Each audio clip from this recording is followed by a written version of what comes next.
there's enough people in the world with money. Just become so capable that they will trust you with it to do good. Become that person, train yourself to become that person. And I was like, cool, I can do that. You're listening to Not My First Guest.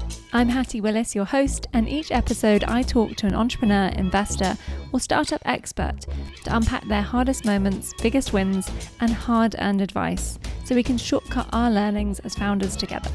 Today I'm joined by Sanya Rajpal, founder and CEO of AdagioVR. Sanya is an activist, international development expert, and serial entrepreneur dedicated to transforming systems that unleash individual potential. And she's a truly remarkable individual in her own right. She built her first company while at law school, Dignifly, with the goal to empower people to transform their own lives and solve problems in their communities and the world. She then went on to the UN to focus on growing tech entrepreneurship ecosystems before co-founding her latest venture, AdagioVR, with her father.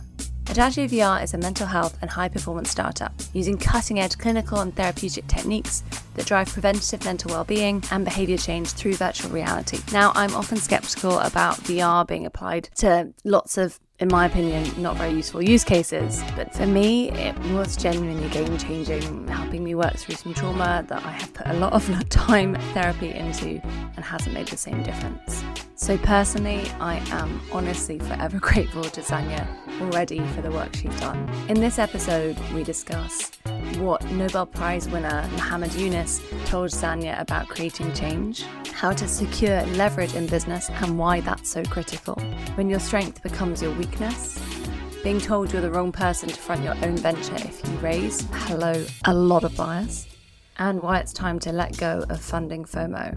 So without further ado, let's get started. So we met, actually, I was thinking about this when I was preparing for the podcast, through another of our guests, Joy Uta.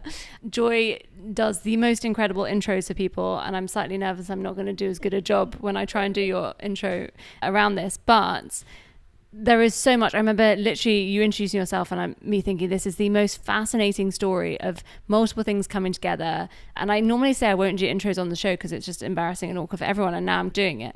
So let's get in. Let's hear your founder story, because I know it didn't start necessarily as founder. It started more as activist. Can you give us some background? Tell us how you got into founding companies young, because you started early. Sure. Yeah, this is my second company, officially. I was an activist as a teenager. I didn't mean to be, actually. Even that was a bit of an accident.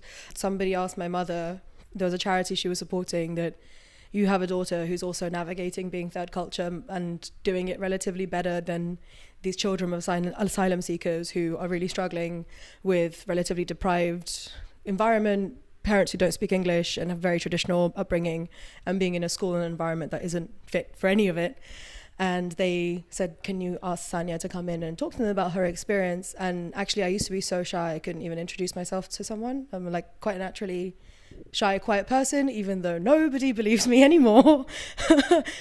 And I remember like thinking, okay, if my story, and even if one word I say helps someone, just one person, feel more comfortable with themselves and their life, like it's fine, it's worth how scared I feel right now. And did that. Went quite well, and things just escalated. Ended up like doing national campaigns, being part of the UK Youth Parliament stuff, and working with the police on stop and search. I'm still, I think, I don't know anymore, but I was the only young person for a very long time the police ever engaged with on stop and search, because I came from the perspective of educating the young people, so there wasn't a power imbalance or like a adversarial relationship when there was an interaction with the police, etc., etc. Lots of really cool things that taught me a lot along the way. But institutional barriers are not convenient. And when I was 18, 19, I was speaking at, I think I spoke at about 30 schools in my region, and ended up speaking in Parliament, and some of the work that I'd done was featured on ITV and BBC. But a lot of my peers by then were giving up. And I could see a lot of them were losing hope that is change even really possible? And that didn't sit well with me, because if change wasn't possible, then what was the point? So I had to figure out a better way. And I just made it my mission to ask people who had successfully built a life where they had created a lot of change, like, how did they do it and how could it be done better? And for me, where I found a way to do it sustainably, not just in terms of being able to deliver direct impact, but also managing financially and managing emotionally and finding a community. For me, entrepreneurship became the way that I could do change sustainably and do it in a way that like I felt good about, that I could do for a long time. So that's where I started. And then here we are many years later. So there's already a lot I want to unpack. This is going to be one of those podcasts where I'm making a mountain for our editing work. But I want to talk a little bit about, I guess, the unusual lessons maybe from activism. And you've talked about already it was making you go well out of your comfort zone. We actually spoke on a recent podcast about this idea of entrepreneurs being people who maybe it's sometimes confused with imposter syndrome, but actually there's this trait of actually loving the discomfort of feeling like you're growing. And it sounds like that's something you were hooked by early. Were there any other lessons from activism that have changed and informed how you became an entrepreneur? And also, those conversations sound fascinating with people who've had that impact. So any lessons there before we go into your first startups? Yeah, so there's maybe 2 or 3 major lessons that I learned, like in that process of trying to find a solution. First is the first lesson of why I started, and that overcoming that initial fear, and how I think this has really become the core of my life. So I practice Buddhism, and in Buddhism there is this concept and this core philosophy called human revolution, which says that the only way anything changes in your life or the world is if you change. And actually that the change of one single person can change the world and the destiny of humanity. That's the power of an individual, an ordinary person who is willing to take the effort it takes to develop themselves and polish their own abilities and respect for themselves and respect for others, and not buying into the narratives always that are around them, etc., etc. And trying to cultivate this like truly like capable person, right? So for me, that's a really cool part of how I approach things. And what you said about imposter syndrome, of course there's a bit of that, but for me, I think the work I do now, what that presents to me is a question. Who more do I need to be? What more do I need to do? And what more do I need to learn to make this thing a reality in the way that I know it's important?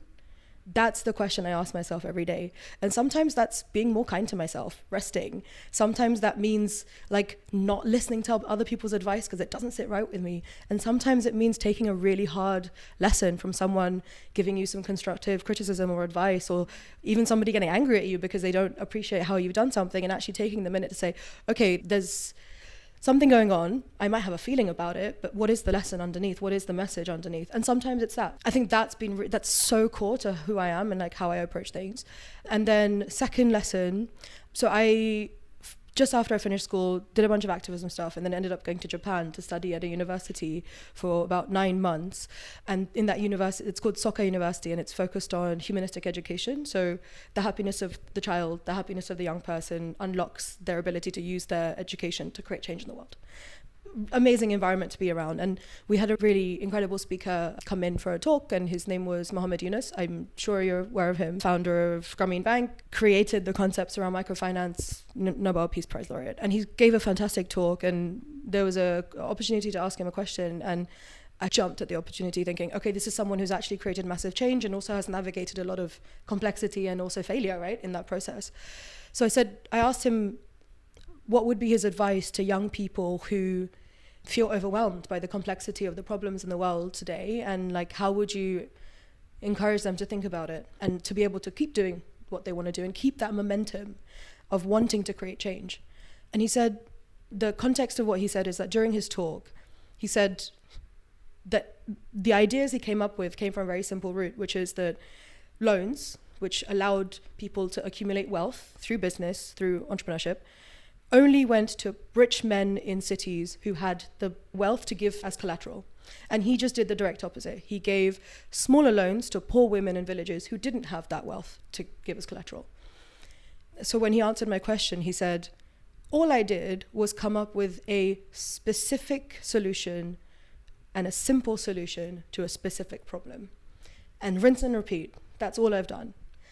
And so he said, what I would encourage young people to do is find the same thing. Find a specific problem and a simple solution and rinse and repeat, and put yourself around other people who are doing the same. And I loved that so much because it felt, okay, this is my piece of the pie. what is the thing I care about so much that will get me up in the morning and get me to keep thinking about how I need to improve myself, that I will crack this eventually. And then how do I put myself around a community of people who are doing the same? And that for me is very core to how I'm trying to do entrepreneurship. And I know what the answer to that question for me, I'm very clear about it. And it takes different routes. And I've had a very seemingly unusual journey in terms of my professional career, what I've studied, what I've done. But for me, it's all based on a very simple question I ask myself. And that's my personal mission in life. And nothing deviates from that. And it evolves and improves, and I can probably talk about it better now than I used to, but it's still, there's the one thing that I care about that I will do anything for. And that's how I am now. Second thing.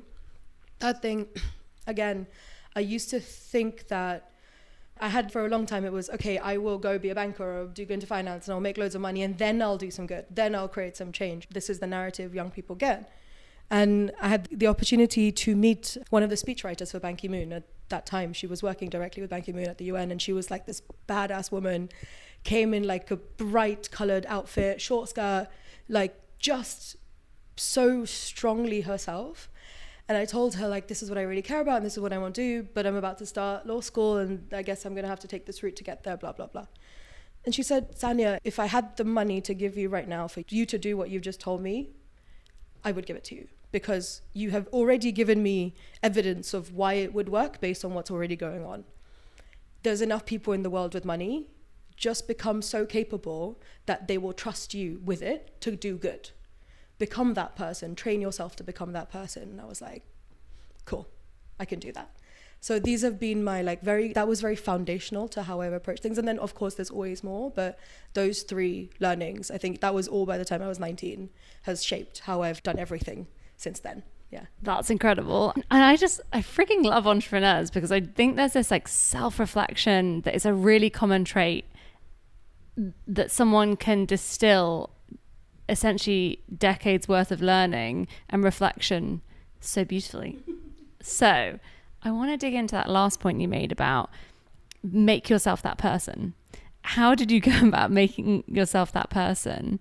And I want to pick up the thread later of making yourself investable, because it's something you and I have talked about and I think is a really interesting discussion to have. So maybe let's dive into the piece around how do you make yourself this capable person, and what does that mean to you now you've had time to reflect?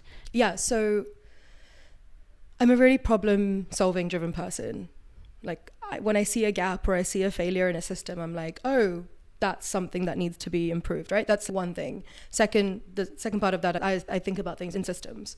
So I work with a lot of individual specific people who look at the details and what's happening on a person-to-person basis, but I think about the whole structure of things, which is magic when you can work with people who have that complementing skill. But like I said, I was an activist. When you're an activist, especially when you're young, business is not really considered a good thing, right? Oh, that's the big business is ruining the world and I'm here standing up for the unheard. That's your first passion. But actually, I spent some time with my parents, basically following them around doing admin work for them when I was in school and at the end of my school time on a center for kids with learning difficulties in Dubai. And that was my first time seeing how business had a direct impact on the lives of people. Yes, policy, yes, development, yes, all of these things, great ideals take time to build into systems, but business has direct impact, right? And that was the first time I saw the value of that. So then I thought, okay, this is something I don't know how to do yet. Let me figure out how to do it. And let me test what that would look like in reality. So for me, now I can probably articulate it a lot better, but what I've seen through my time as an activist and then with my first business and even now is that things are really successful when you have the policy legal frameworks, you have the best theory of development or any sort of change that you're trying to create, as well as the sustainability, the infrastructure and the operations that business brings. And on the ground buy-in and lived experience. You need to have these 3 points together. And the only reason I know that is because I saw so much failure. I saw things not working. I had been in situations working with organizations and working in development contexts where that wasn't happening. And that was not only detrimental to the outcome of creating change, it was people lose trust in the ability for change to happen, which is the biggest failure of all, actually, is when people lose hope. Or like when I'd see that whatever change was made creates more problems than it solves. Like, I think that's also happens with a lot of tech, that people say tech will solve the problems of the world and then creates different problems that people don't know how to solve. I noticed that these were the gaps and just continued to try and learn how to fill them.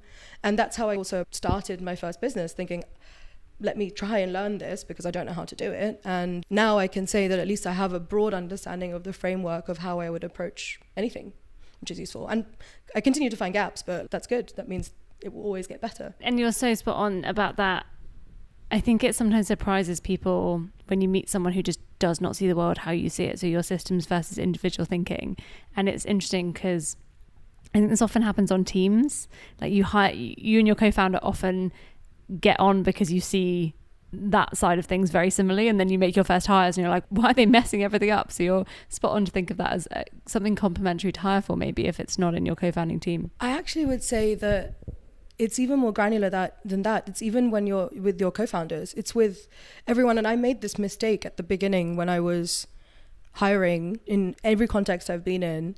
And I think in general, right, human beings have a desire for similarity. We like people who are like us. But actually, you end up with massive blind spots. And also, it becomes like a snake that eats itself.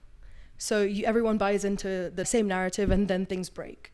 So actually, I've really changed how I approach hiring, how I approach relationships, how I approach everything, because I've made enough mistakes, I've seen enough failure that I'm like, okay, I actually want to find people who complement me and who improve and multiply my understanding and my impact and my capacity, rather than people who I agree with necessarily. That's really uncomfortable, but again, like, it's worth it. Yeah, 100%. There's a great book called Rebel Ideas that's all about this concept of like how quickly we get to groupthink because we hire people who seem like us. Okay, so I want to come to your first startup, and because I'm biased and I want to talk about Adagio a lot, I want to do a quick take on how it got started, what went right, what went wrong, and your lessons along the way, and how you've taken those in to Adagio as well. Sure. So I started my first company during undergrad. I think it was end of first year, beginning of second year. I at that point had about 6 years of activism experience, which in another language is international development work as well, if you just frame it slightly differently. And I'd been doing it for free because I cared about it, which is great. But again, when it comes to sustainability, I thought, let me learn what business is, fill that gap. And worst case scenario, I'll learn what not to do. And I'll learn what bad business looks like. And best case scenario, I'll learn how to ask better questions and I'll do some good. And I started there, went and got a really great business mentor, learned a lot from him, and it ended up doing a lot of projects focused on education, employment, employability, youth engagement, youth issues for governments, for like NGOs, as well as like private sector, and then also like social entrepreneurs. So again, I think, and it's useful now, but probably to share like what is that core question for me. So for me, the core question that I take to everything I do, and is like my purpose, is to figure out what it takes for someone to change the world in the way that only they can. That's the question I ask myself. What is the education systems? What is the health systems? What is the community? What is the training? What is the like infrastructure? Like whatever. I don't actually care that much about what is the substance of it, but what does it take for someone to change the world in a way that only they can? Because I'm selfish. I want to live in a better world, and like people know things and have lived experience that is different to mine, and only they can solve that problem. So that's what I'm passionate about, and that started out like doing a lot of the same activism work around youth engagement, and then that shifted and building a health and wellbeing strategy for an 80,000 like employee company, to working with a government on youth unemployment and high youth suicide rates in Central Africa, to like being in the Panamanian jungle with indigenous communities, looking at like holistic development around legal aid, around business education, as well as like clean water and medicines and stuff like that. And then youth employment and youth entrepreneurship training in Mauritius. So I've run the whole gambit. And then as I started to do those things, a lot of other people ask me that, oh, you're an activist, and then now you have this like company. How did you make that transition? And then started to work with other young people and other people who had that same sort of interest and kind of coaching and speaking and touring for those kind of things. So that was that business. Exited after 4 years, had a wonderful experience, finished my master's in between, probably came out quite burnt out, was very tired. I had been doing my master's, finished my undergrad, finished my master's. My mum had got ill in between, to be there for her as well. And also probably a lot of, by the end, there was some dissonance between my vision and my values and some of the people I was working with, and deciding to walk away from some of the opportunities that arose as a result of that partnership was not easy and quite tiring. Yeah, like in terms of lessons, probably one is that, and this works on every level, but from a systems level down, from like education systems level down, everything is figure outable. And that leverage. So leverage is probably the one word I'd use to describe what I learned from that business, which is I was 20. I didn't have like money to throw at like building a company. I didn't know anything that like, I knew some things, I didn't know everything, nowhere near everything. But what I knew is that if I could leverage something, so if I didn't have money, I could leverage my time. If I didn't have time, I could leverage my skills. Or if it wasn't that, it was my network. So it was always about finding point, counterpoint. So what does the person need? What is the person's like urgent requirement? And what can I leverage to facilitate that outcome? And you build slowly. A service business is helpful because you don't have to build like very expensive tech, right? So the product is you and everything else you can bring together. So that probably was like the top line learning from that was leverage, which is what I also take to this business now. And we're going to come back to that because I know we're going to talk about bootstrapping. So very apt. So the bit I wanted to drill into there as well is walking away from customers who actually don't fit your mission and your vision. Because I think this is something that I've seen a lot with founders, particularly founders who have investors. I will say that adds another layer because you're trying to get to revenue and you've got people who you're accountable to whose money you're spending. But any founder, I think this is a challenge. Your business model isn't going to take the shape it did when you imagined it. And so it evolves and you suddenly start having new customers. And often I found it's either that it's not even sometimes a vision or mission or purpose thing. It's sometimes just I don't enjoy working with them. But often more seriously, actually, we're really not aligned. So can we drill a little bit into that decision to walk away and how hard that was and how you got there? So the hardest thing about it was not the walking away. It was the question I kept asking myself of how did you let yourself get here? I knew much earlier than I took that action that this wasn't right. Like actually by the time I decided this is it, I'm done, that the decision came like this. It was literally like 1 hour like length of time where I was like, I'm done. Doesn't matter what I lose out of this, I am done. I cannot work with this dynamic anymore.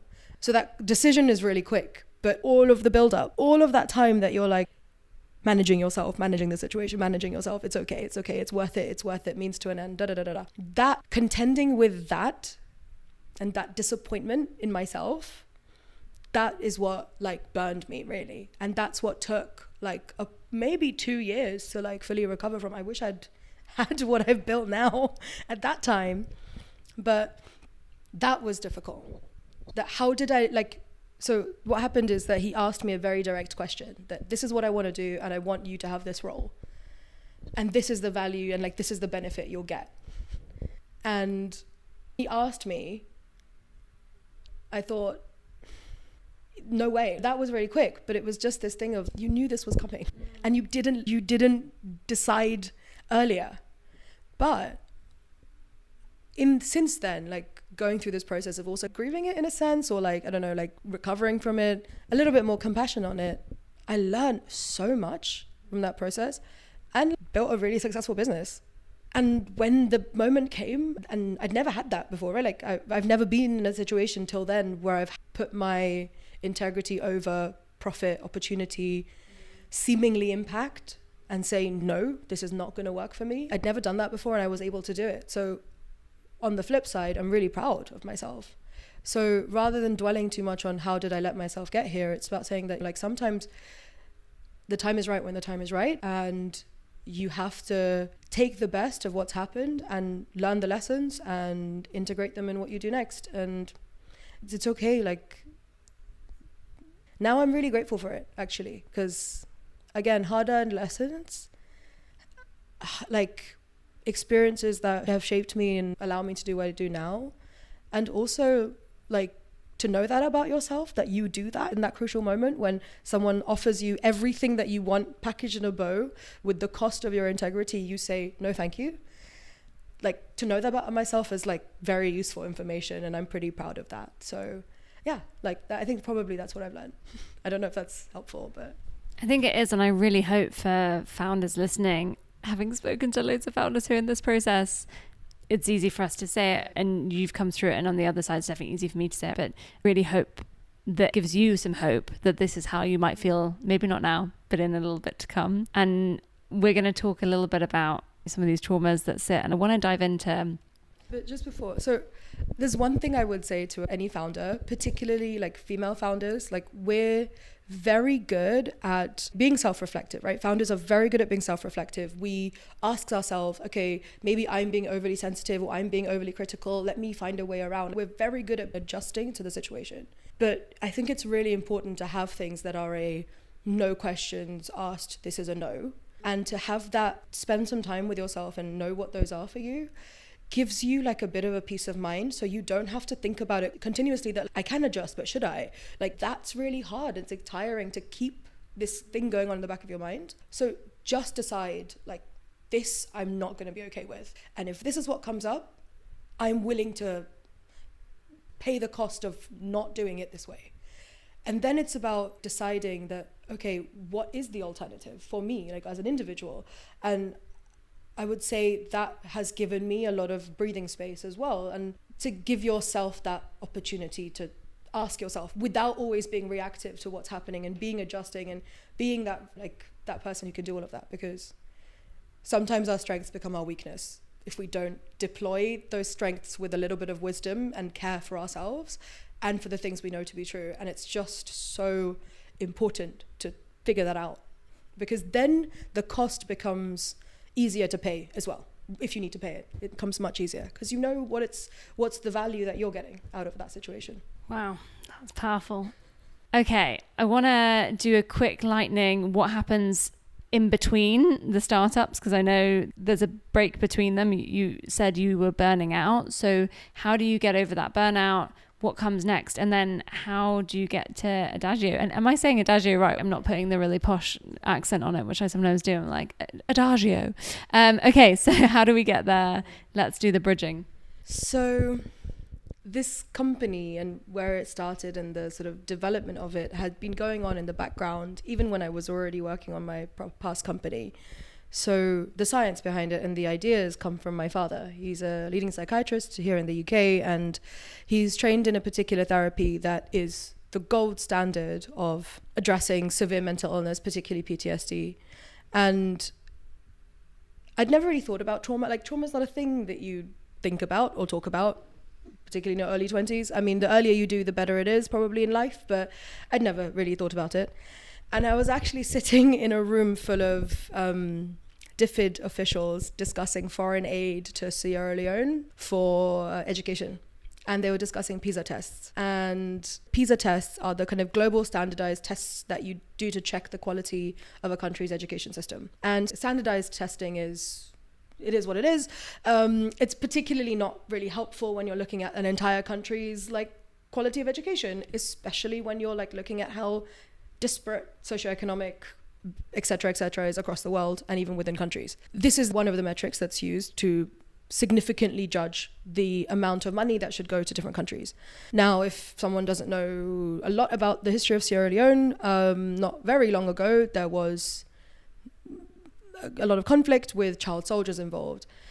And in that moment, sitting in this room with a lot of gentlemen that kind of fell into the pale, male and stale sort of category, and I was maybe the only different sort of person in the room who was there to kind of bring that perspective, I don't think they really understood the historic background of the country, and they especially didn't realize like what that meant, and we're just looking at these numbers to build some sort of education system. And I am like, again, the biggest like proponent of education systems, yes, but I could also just very clearly see these children sitting in these classrooms taking these tests so that more money can go to the government to build more buildings like this so more children can sit and take these tests.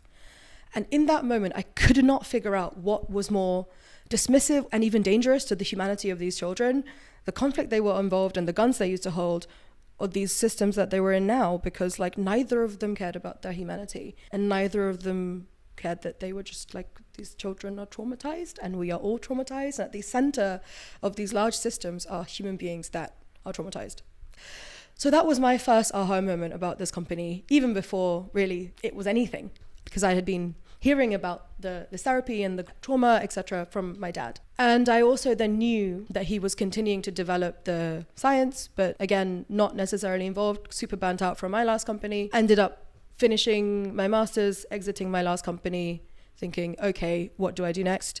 Ended up working at the UN for just under a year on entrepreneurship ecosystem development in emerging markets, particularly focusing on Africa and Southeast Asia, as well as looking at youth engagement and activism on a global scale with this UN agency that I'd been part of their activist and like youth network for a very long time.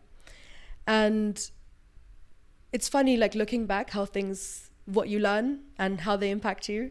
But what I saw was a lot of very passionate, very dedicated young people who were building not only companies, but literally the infrastructure for what tech or digitally driven businesses look like in those countries. And a lot of sort of Western metrics of success and quality of business, and actually the measurements that are used to check that quality, that were not only limiting innovation, but stifling it.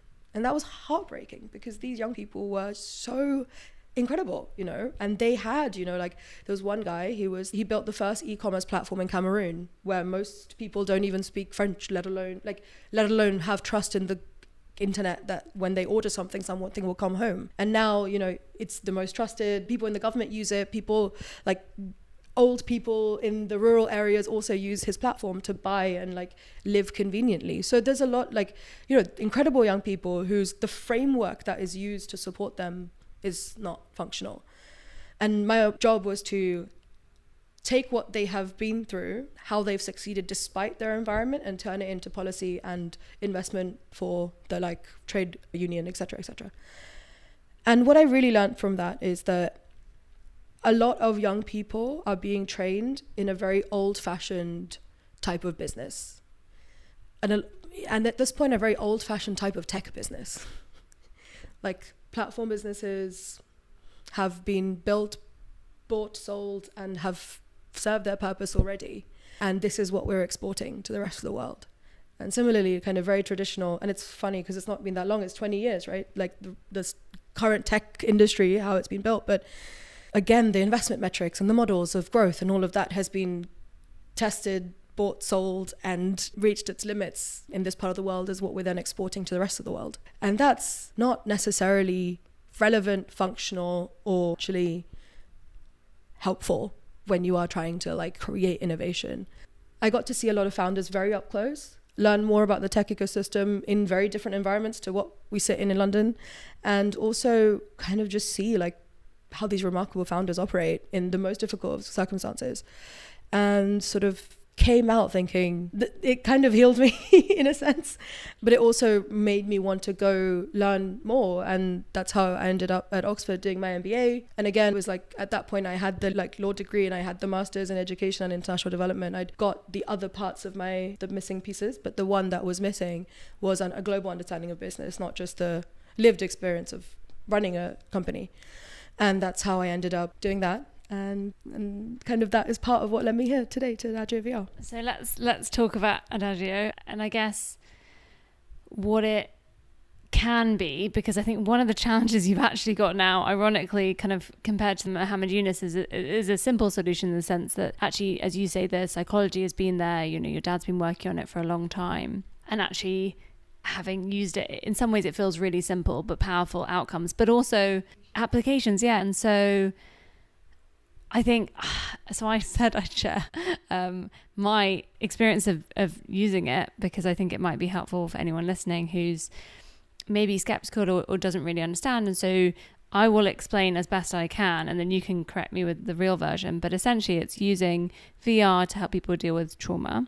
And the way it does that is really fascinating. So a little bit of background. I lost my mum 5 years ago. I hate that phrase. It sounds like I was careless and misplaced her in woods somewhere. But she died 5 years ago. And when you and I spoke a few months ago, you said, oh, do you want to try the device? And I thought, oh my gosh, yes. You invited me to a session. And in advance of the session, I was trying to think, how do I want to use this? And I kind of came up with a few different options for how I would use it. I hate eating potatoes. So I was like, maybe I can program myself out of that, because that's definitely psychological from being a child. And then the second was my mum's 5-year anniversary of her passing is less than a week after my 30th birthday. And so I find it really difficult to detach the two things. There was a lot of deep trauma in how she died.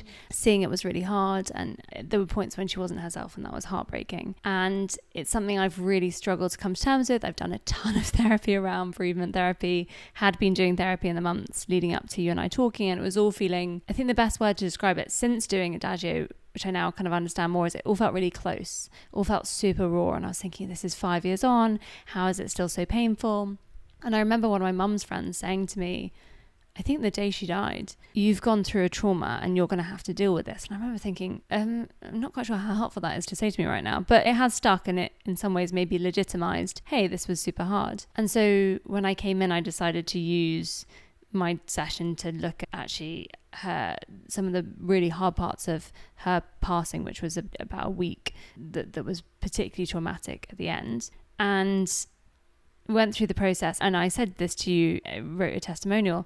I honestly was super skeptical, because you start the process and you have to think about memories. And I think I couldn't kind of pin down a memory, and I was thinking, am I doing this wrong? But even just at the beginning, I could feel my jaw was tight, my eyes were welling up, having to relive the memory. And I was thinking, well, there's no way this is going to work. It's 20 minutes. And I thought maybe I'm doing it wrong, but I was definitely very skeptical that I was going to come out feeling different. And you came back after 20 minutes, and it was this weird cognitive dissonance where I was grinning. And I remember thinking like, oh my God, how am I grinning? I've just spent 20 minutes reliving one of the biggest traumatic moments of my life that I couldn't think about without my heart breaking. And I walked home, and I'm emotional about it now, because it's this sense of freeness from something that was before so impossible to get any distance from. Like, I could think about it and I could never get that sense of distance. And the reason I'm sharing it now is that if anyone's feeling like this, I want them to discover Adagio, because for me it's genuinely been just a complete mental health game changer. And there was this particular moment that was really hard, and I just couldn't get any distance from it. Every time I thought about it, it felt the same as when I was living it the first time. And I walked home, and all I had was this sense of freedom to step back from that moment, to see it as a whole, to make peace with it, and feel like Mum would have made peace with it. And it's the most ridiculous thing. So I'm really excited to have you on, because it's just genuinely, I think, a game-changing technology, and I'm very personally passionate about it obviously in the grief setting, but also to your point, like, there is so much. I'm aware that was a deep trauma for me, but there's so much, I mean, like, many people live, and this is not to undermine anyone who's going through it or myself, but like, there's also a lot worse people do go through. So I think the impact you can have with it, genuinely phenomenal. And I think I was talking to my co-founder about it afterwards and explaining to him about the startup and how I'd used it. And he's actually done some training in psychology, and he was saying one of the things that they would taught when he was training was actually there's some kinds of trauma that, like, talking therapy can never help. And I think you were really sweet when we met the first time and not telling me that quite. But he was like, there are things that you almost re-traumatize yourself trying to relive it. And that suddenly clicked into place, that's what I've been doing for the first half of this year. And I'm not a psychologist, I'm not speaking from an expertise in this, but that definitely was my lived experience, was this 20-minute session did what 5 years of on and off therapy hadn't done. And it genuinely feels magic. Like, I can't express enough, and that's why I wanted to introduce it, is that I think sometimes it's helpful to hear from someone who's not the founder to be like, no, genuinely, this is like, it feels like magic. Only startup I've ever been like, are you a sorcerer? Like, really? So I wanted to go into, the startup, how you're building it, but with that introduction, because hopefully it helps people listening get excited about it. So let's talk about the different applications that you're excited about. Let's talk about the business model as well, because I think this is one of your challenges, right? Is that there are so many applications for this, because as you say, lots of us have been traumatized by different things. So yeah, let's just try and go a bit more into how it could work and how you're thinking about the business. First of all, thank you. That's wonderful. Yeah, like when I read your testimonial, like I was also a little bit like emotional especially because the day you sent it to me, I was having a difficult day. Like just things were not hitting. And you have days when things don't hit one after the other and you're just like, oh, is this anything? And then I saw that and I thought everything else is worth it. If this is what I can help people with, if this is how people feel from 20 minutes, based on what I'm trying to build, everything I feel is worth it if this is the outcome. So thank you. You made me feel okay about what I was doing that day. Really. So, and I think you're probably like, and I know this is terrible and this is something that I since got better at and I need to be much better at. You're the first person I asked to like write a testimonial after like 7 years of the development of this thing, right? So we have testimonials, but like I personally have never, anybody that I've done the demo with in the last year kind of asked. And I did, and thank you, and it really helped me that day. Anyway, so I do sometimes feel like I'm running a venture studio, and I wish I was running a venture studio rather than a startup, because I have the very opposite problem of what most founders have, which is my product, even when it was literally the most basic, hilariously silly version of the technology, because there was like 6 years of our own development. My father's like the scientific development took that long, and then is based on 40 years of clinical research. Like that, all of that means that it worked from day one. Like, and it has had so many different sorts of applications. I've seen in one individual who's ran a business, tripled his business revenue over a year because he changed how he was dealing with his employees, how he's dealing with his customers. Like the person who like recommended him to us, who was part of the research and development aspect of our program, said, what have you done with him? This is a completely different person. Like how? So that, from that end of the spectrum, being very behavioral to being focused, of someone who had developed very severe agoraphobia as a result of a traumatic experience, had quit her job, had stopped, meeting people, had stopped being in contact with her friends and family, to 3 months of off and on use, kind of went back to work, went back to her life and was able to move forward.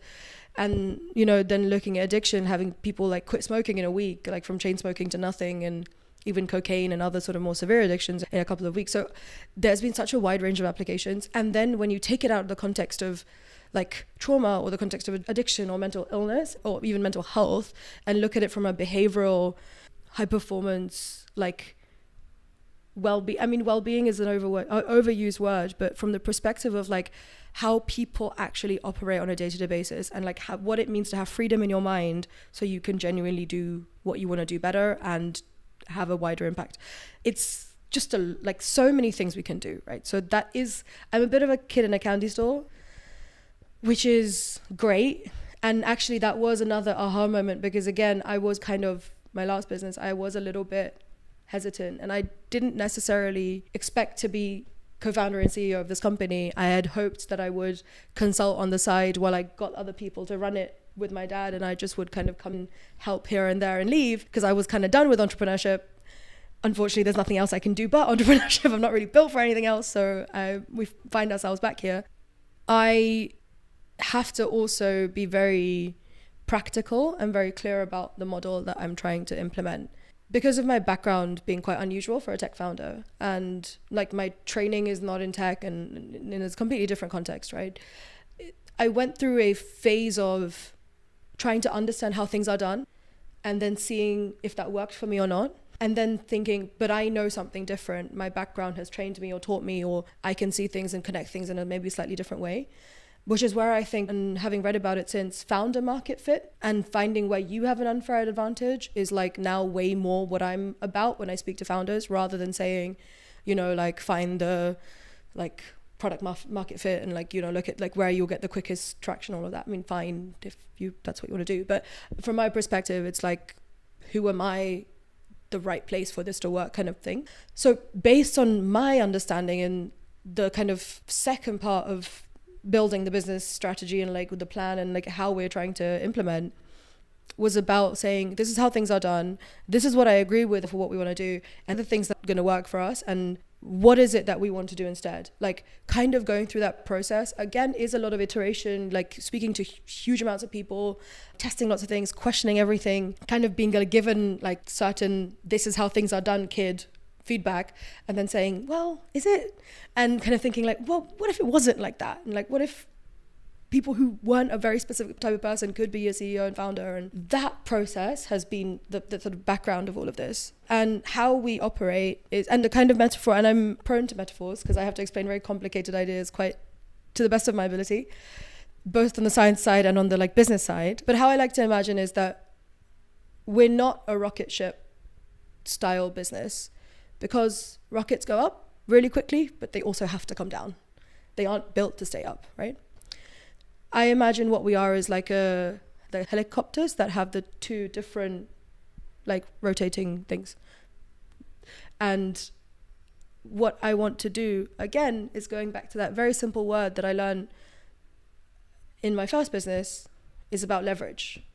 So I want to be able to leverage multiple points and multiple different models or multiple different types of like partners, multiple different types of applications in a way that we build something that is sustained and grows and has the widest impact. And I think there are three words that I live by for our company. One is evidence, second is access, and third is impact. So those are the three things that I think about on an individual level, on a business model level, on a what kind of partners we're developing, every level. This is what I think about. So this is the kind of core driver.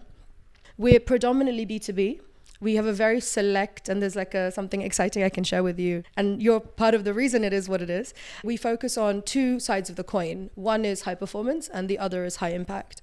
So on the high performance side, it's business leadership. So be that founders and CEOs of startups through accelerators and incubators, or kind of a more traditional workplace, employee performance, high performance wellbeing angle. Next is sort of high performance athletes.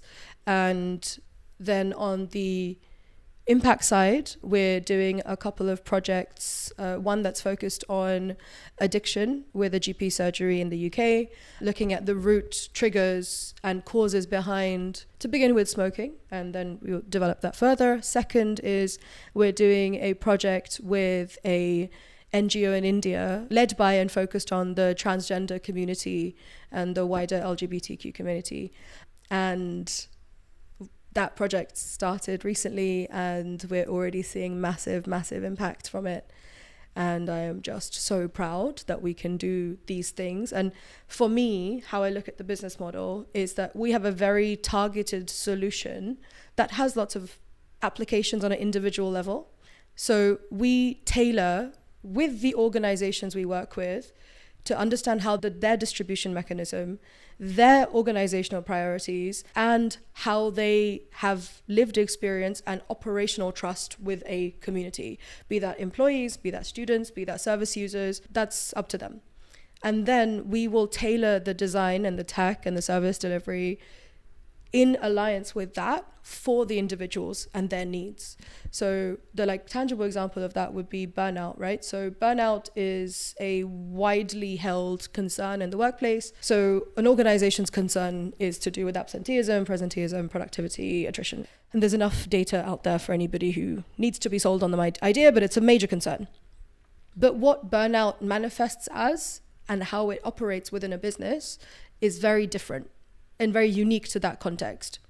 And then if you drill down further for the individual, what's the root cause of their burnout manifests fundamentally differently on an individual level. What our product can do is be bespoke and adjust to those individual needs. And what our service delivery and our like partnership with our customers does is adjust and become bespoke to their organized and distribution needs and processes so that we can get to those people and also serve the people with the budget and the people who also have the trust and kind of the operational infrastructure to actually deliver what we have, because we also have to live with the very real challenge of hardware isn't super accessible to everybody, and that's something we have to work with. And also we have a very, very clear and very robust governance process because we're a non-clinical sort of preventative, early intervention, lifestyle, wellbeing, high performance and behavior change tool. We do not work with people who are ill. And if someone is ill, either knowingly or unknowingly, they need more appropriate medical intervention. And to kind of be to scale that governance process requires predominantly a B2B approach. So that's how we officially mostly operate. And then there's a sneaky inside of you on some maybe direct to consumer if you want a service, and we will put a link. By now the waitlist will be live, so if you're interested in getting some personal support, you can sign up for the waitlist. Can you give us a quick high level, how does that work and how much is it, just for people who are listening? Yeah, so our program offers immediate relief in the first 20-minute session. You're the best spokesperson for that, I think.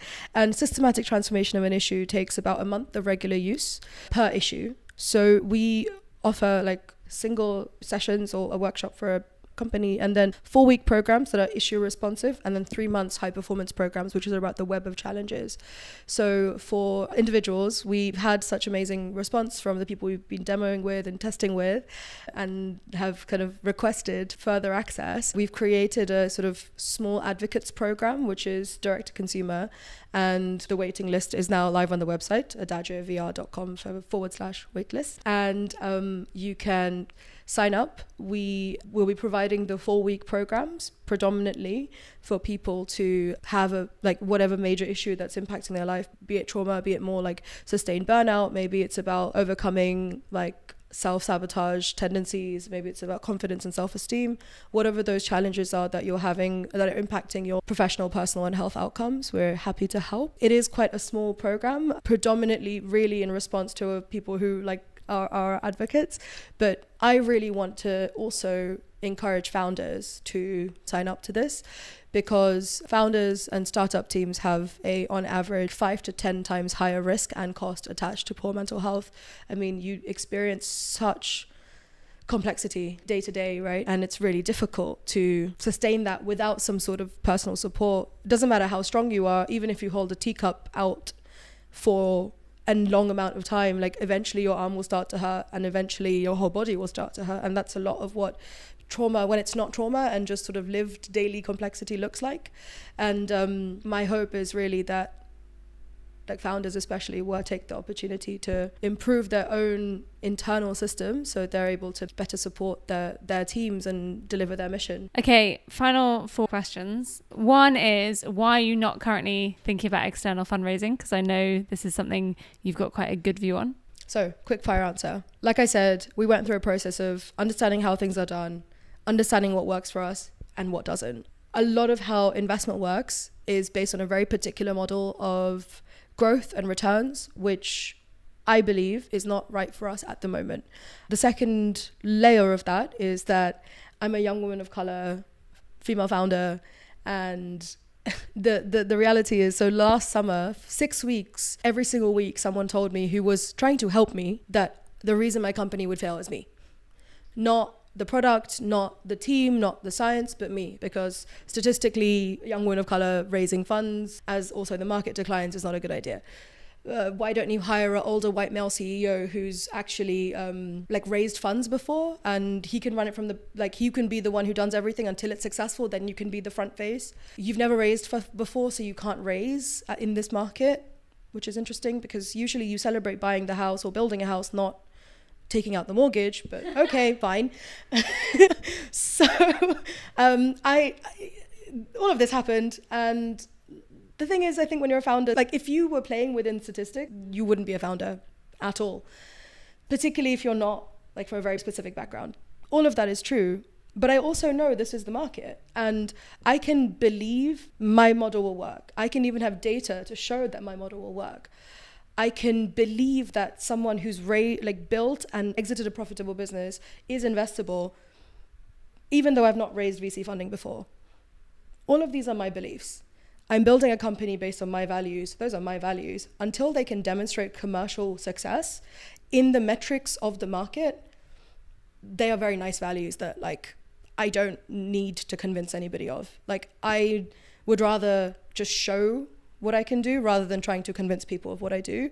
That means that I have bootstrapping until I feel confident that the model that I know will work and is already starting to works to such an extent that we are in a position to choose the type of people we bring on to our company and who align with our vision and align with the mission and have the sort of resources, and I'm not talking about money, that allow us to get there faster, better, with more people. And the short-term sacrifice is worth the long-term. Because the risk of not doing this is not being able to help people the way that this product has helped you. Like, I don't want to limit my ability to do low cost, high volume and impact focused work because I know that that's a solid business model. I've seen it work. Like, it's also the reason I've already been invited to speak at the UN. Like, there's a lot of value in these models, but that's a nice thing for me to say until I can prove it in this business, and that's my responsibility. I'm okay to take that on.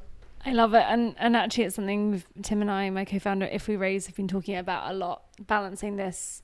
How do you not make it so that we're saying to founders who are statistically less likely to be backed because of how they look, their lived experience, their background, that you can't raise. And, you know, the idea of telling someone to get a different front man for the business is not something I believe in at all. But then actually, like, how do we keep a pragmatic? So let's not do that because that's just dismissive and actually unconstructive in my opinion. But equally, how do we, and you want people to be inspired to be the edge case, but how do you allow people who actually statistically that path is just not where you want to put your effort, and you do want the business to succeed, which as you said is already statistically a hard thing to do. Let's not try and do 5 at once. How do we give them different paths to build? And I think bootstrapping is one personally I'm really excited about. I also think that, like I said, right, we don't celebrate the mortgage, we celebrate the house. But for some reason within tech especially, the focus has gone from revenue and profit to raising. That's become the agenda. And it's a really good, like somebody really effectively marketed this model, but it is just one model. Like, it works in some cases, it doesn't have to work in every case, and it doesn't have to be for everyone. And another one that I was told in the same 6-week period, someone said, oh, because there's a family element to your business, this is an unfixable cultural issue, which means that this business will not be successful and is not going to be investable. And I thought, it's not that the whole of history has been based on family business. Secondly, we have, very clear roles in terms of doctor business. This business is about taking this out of the clinic, taking it out of illness, taking it out of trauma. But anyway, these are the narratives of the market. I would really encourage founders to look beyond these narratives and not to fall into the FOMO of like massive news articles of X person has raised Y amount of money because they've just successfully taken out a loan. They haven't done anything necessarily. Do not put your value on these things. They aren't that interesting. Like, build your business, make money, like show revenue, show profit, like return money to your employees who are there with you, like make your people money. And also, actually, Joy, who introduced us, she said, I want investors on my cap table who I want to make rich. And I love that because actually same, like I want to make someone rich that I think deserves it. And I'm going to put the hard work in. So why not make that decision? Again, really nice things to say, really hard to do.